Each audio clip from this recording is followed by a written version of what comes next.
Hello everyone, myself Ayush Aswal and I am making an explanation video of trashing and allocation of frames for my third internal of operating systems. Here we will understand the concept of trashing and the frames and the allocation method of frames. First we will understand what is a frame. Frame is not like we physically see a photo in a frame. Here frame is a small sized blocks that of a physical memory, and like in paging, physical memory is divided into fixed size blocks called frames, while a process is divided into pages of the same size. This is a logical representation. Page, we a page lives in virtual memory and a frame lives in a physical memory. As I said, the page is loaded to the RAM when needed, so it decreases the load on the computer so that we can work smoothly on pages and our system.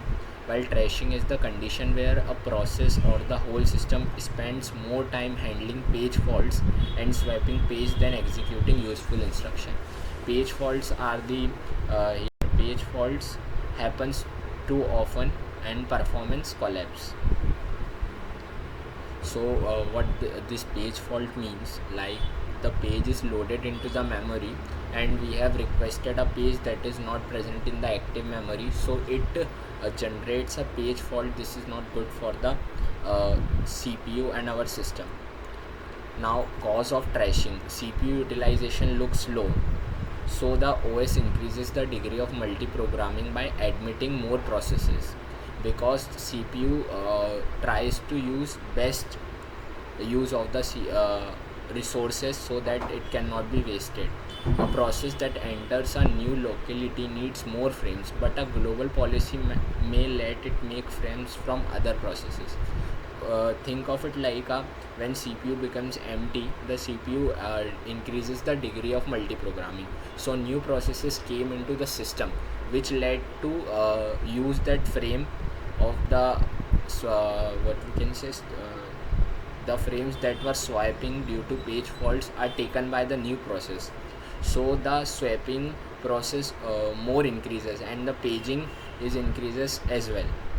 So those process then fall to creating a chain reaction of paging activity. Like that I have said, a new process came and the frames for the early process are used in the new process also, so the frames are decreases and the paging activities are increases so much that the work that it do swapping rather than of processing.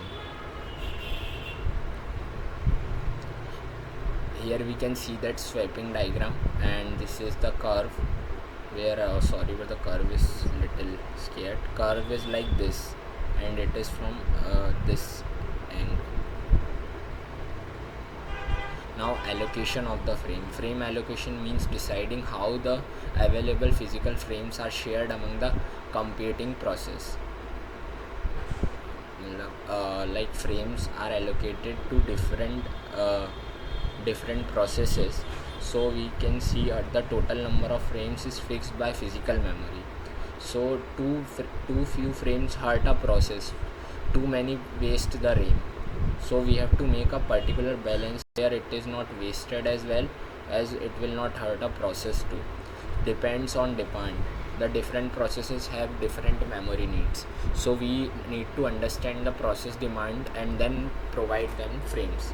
So this reduces the chance of wasting the RAM, prevents trashing. Good allocation keeps active page resident and longer. Minimum number of frames: each process must receive at least a minimum number of frames. The minimum depends on the computer architecture, because one instruction may need multiple memory references during execution. If an instruction and its operands span multiple pages, more than one frame is needed. If indirect addressing is allowed, even more pages may be referenced. Now, equal versus proportional allocation.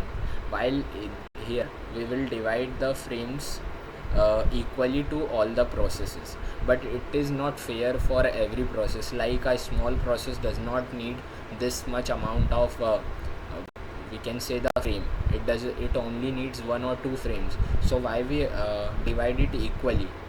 So we will use the proportional allocation, that is way good than equal, because it understand the process needs, how much frame it needs, and then allocate it.